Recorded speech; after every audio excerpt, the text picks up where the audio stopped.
वारी म्हणजे काय गाई? मुलांचा प्रश्न. परदेशात जेव्हा कोणताही सण साजरा करतो तेव्हा मुलांना त्यामागचा उद्देश कळणं खूप महत्त्वाचं आहे असं मला वाटतं. प्रत्येक सणाची गोष्ट समजावून सांगताना थोडी कसरत होते, हेही तेवढंच खरं.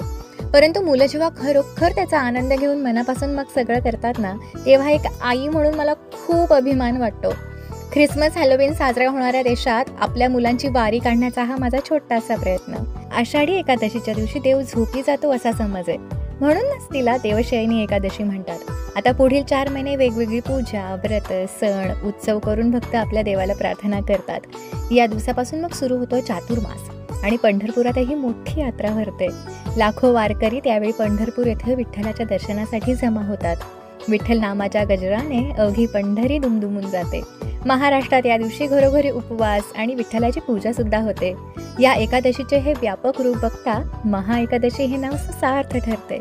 देव दिसे ठाई ठाई, वारकऱ्यांच्या मुखी विठ्ठल रखुमाई.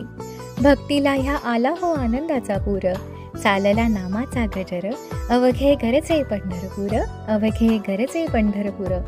आषाढी एकादशीच्या दिवशी श्री विठ्ठलाच्या चरणी अपार श्रद्धा ठेवून मनातील सर्व दुःख, चिंता दूर होत तुमचे आयुष्य भक्ती, प्रेम आणि समाधानाने भरून जाओ.